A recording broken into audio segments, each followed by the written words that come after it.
नमस्कार, आप सभी का बहुत स्वागत है साधना न्यूज में और मैं हूं आपके साथ मनीष कुमार। मध्य प्रदेश अब सिर्फ भारत का हृदय स्थल ही नहीं बल्कि धार्मिक पर्यटन का एक बड़ा केंद्र बनकर उभर रहा है।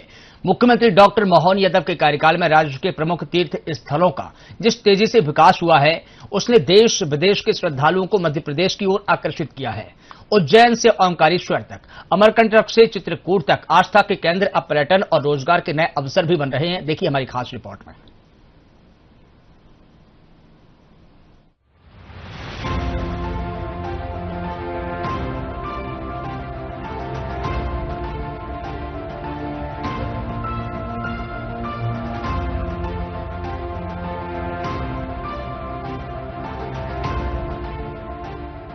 यशस्वी प्रधानमंत्री के मौजूदगी में बाबा महाकाल का महालोक का जो आनंद आया तो ओंकारेश्वर का क्यों नहीं आना चाहिए।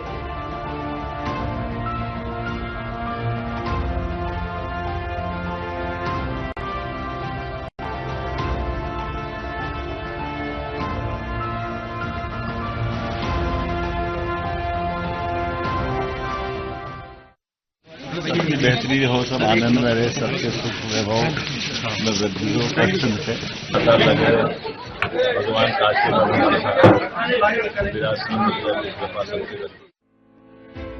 डॉक्टर मोहन यादव सरकार ने सत्ता संभालते ही धार्मिक पर्यटन को विकास का मजबूत आधार बनाया। सबसे बड़ा उदाहरण उज्जैन का श्री महाकाल लोक। महाकालेश्वर ज्योतिर्लिंग के आसपास विकसित यह भव्य कॉरिडोर अब श्रद्धालुओं के लिए सिर्फ दर्शन स्थल नहीं बल्कि एक आध्यात्मिक अनुभव बन चुका है। नतीजा ये कि उज्जैन में श्रद्धालुओं की संख्या रिकॉर्ड स्तर पर पहुंच गई है। सरकार का फोकस केवल एक शहर तक सीमित नहीं है। ओंकारेश्वर ज्योतिर्लिंग को भी महालोक की तर्ज पर विकसित किया जा रहा है। घाटों का सौंदर्यीकरण, पैदल मार्ग, श्रद्धालु सुविधाएं और कनेक्टिविटी सब कुछ नए सिरे से तैयार किया जा रहा है। उज्जैन, ओंकारेश्वर और महेश्वर को जोड़ने वाला ओंकार सर्किट धार्मिक पर्यटन को नई दिशा दे रहा है। यात्रा को आसान बनाने के लिए सरकार ने हेलीकॉप्टर सेवाएं, बेहतर सड़क नेटवर्क और आधुनिक पर्यटन सुविधाएं शुरू की। इससे बुजुर्ग और दूरदराज से आने वाले श्रद्धालुओं को बड़ी राहत मिली है। अमरकंटक, चित्रकूट, मैहर, सलकनपुर जैसे आस्था केंद्रों में भी आधारभूत सुविधाओं का विकास, धर्मशालाएं, पार्किंग और रोपवे जैसी परियोजनाएं धार्मिक पर्यटन को लगातार बढ़ावा दे रही है। मेरा नाम पल्लवी मिश्रा है और मैं दुबई से आई हूँ। मुझे बहुत अच्छा लगा। यहाँ पे प्रशासन ने बहुत अच्छी व्यवस्था की है दर्शन के लिए। सब कुछ शांतिपूर्वक हुआ। थोड़ा भीड़ है बिकॉज अभी छुट्टियां चल रही हैं। बट प्रशासन ने और जो पंडित जी हैं सबने ही बहुत ही शांतिपूर्वक दर्शन करने में मदद की और बहुत अच्छा एक्सपीरियंस था हमारा। यहाँ पर जो व्यवस्था है वो सुचारू रूप से चल रही है। दर्शनार्थियों को किसी प्रकार की कोई परेशानी नहीं हो रही है और जो हमारे रैंप में आ जाता है वो 2 से 2.5 घंटे में उसको दर्शन हो रहे हैं और उनकी सुविधाओं के लिए पानी की सुविधाएं हैं और जो भी जरूरी चीजें हैं उनकी व्यवस्था पूरी है और दर्शनार्थी खुश होकर जा रहे हैं। मेरी अपनी ओर से एक बार फिर आधुनिक समय में भगवान के इन इतिहास को जीवंत करते हुए सबके बीच में बात पहुंचे, इसका प्रयास हमारे द्वारा किया जा रहा है। यशस्वी प्रधानमंत्री के मौजूदगी में बाबा महाकाल का महालोक का जो आनंद आया तो ओंकारेश्वर का क्यों नहीं आना चाहिए। हमारी सरकार ने तय किया है, हमारे 4 मंत्री माननीय यहाँ मौजूद हैं, सबके 5 मंत्री हैं। आप सबकी मौजूदगी से हमने निर्णय किया है कि जैसे बाबा महाकाल के महालोक का आनंद आया ऐसे सिंहस्थ से पहले ओंकारेश्वर में भी आनंद आना चाहिए। जोरदार अभिनंदन करो। 12 ज्योतिर्लिंग पूरे देश में, दुनिया में अलग अपनी पहचान रखते हैं, इसलिए बाबा महाकाल के समान ओंकारेश्वर का भी महालोक बनाने का निर्णय हमने किया है। पहले दर्शन में बहुत दिक्कत होती थी, अब व्यवस्था बहुत अच्छी हो गई है। धार्मिक पर्यटन के बढ़ने से स्थानीय लोगों को रोजगार मिला है। होटल, टैक्सी, गाइड और छोटे व्यापार फल फूल रहे हैं। आस्था के साथ साथ धार्मिक गतिविधियों को भी गति मिली है। आने वाले वर्षों में सिंहस्थ 2028 की तैयारियों के साथ उज्जैन और आसपास के क्षेत्रों में धार्मिक पर्यटन और भी ऊंचाइयों पर पहुंचने की उम्मीद है। मुख्यमंत्री डॉक्टर मोहन यादव ने कहा कि प्रधानमंत्री नरेंद्र मोदी के नेतृत्व में देश में स्वदेशी और आत्मनिर्भर भारत अभियान चल रहा है।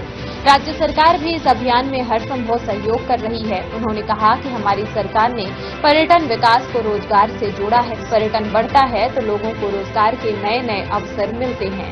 मुख्यमंत्री डॉक्टर मोहन यादव ने बताया कि देश में पर्यटन क्षेत्र बहुत तेजी से विकास कर रहा है। इसमें मध्य प्रदेश भी पीछे नहीं है। गत वर्ष धार्मिक पर्यटन के लिए देश में सर्वाधिक पर्यटकों ने मध्य प्रदेश को ही चुना।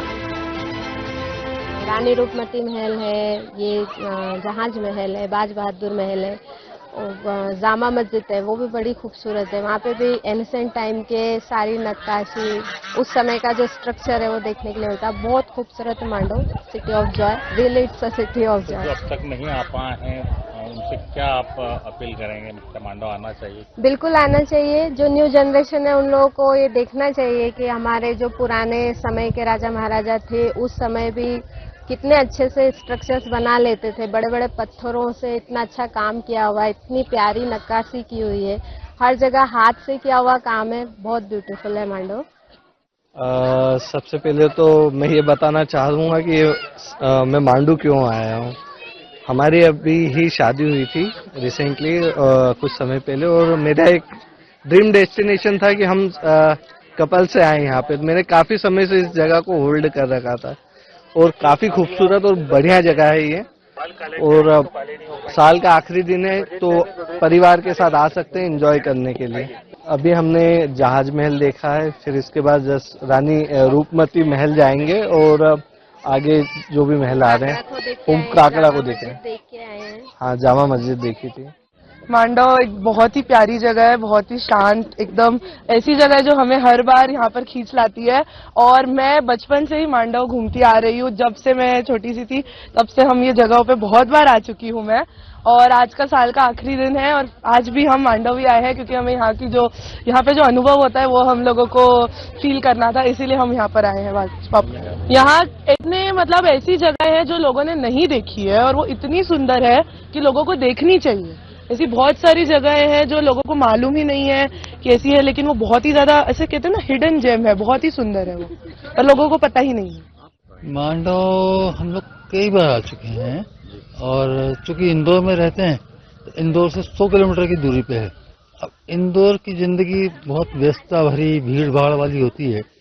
जितनी शांति और सुकून यहाँ मांडव में मिलता है, वो चाहे हम एक दिन के लिए आए, कई बार तो हम 5-5, 6-6 दिन के लिए भी आके गए, और पूरा मांडव को हमने एक्सप्लोर किया।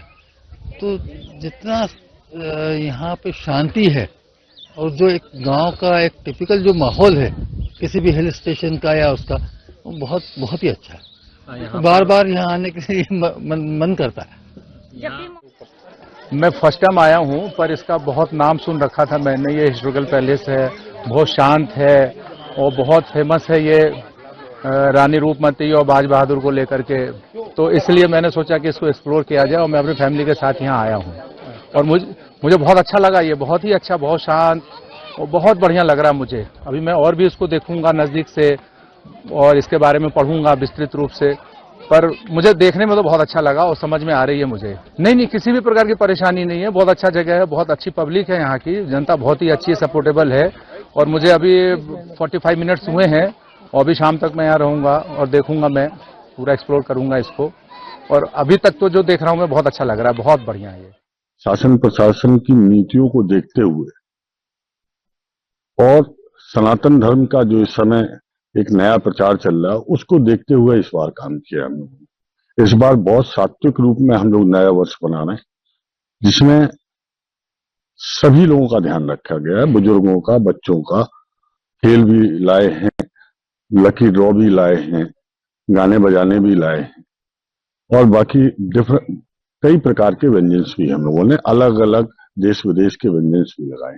नव वर्ष के मौके पर हजारों लाखों श्रद्धालु आते हैं, जो जिनके ठहरने के यहाँ विभिन्न होटल संसाधन भी है, और धार्मिक भावनाओं को ठेस ना पहुंचे, इस आधार को हम लोग मानते हुए उनकी सुविधाओं का भी ध्यान रखते हैं, एवं विशेष आयोजन किए जाते हैं। और विशेष आयोजन के साथ साथ धार्मिक भावनाओं का ध्यान रखते हुए हम लोग कार्यक्रमों का आयोजन करते हैं। कुल मिलाकर डॉक्टर मोहन यादव सरकार की नीतियों और योजनाओं ने मध्य प्रदेश को धार्मिक पर्यटन के राष्ट्रीय मानचित्र पर और मजबूत किया है। आस्था, विकास और रोजगार तीनों का संगम आज मध्य प्रदेश की नई पहचान बनता जा रहा है।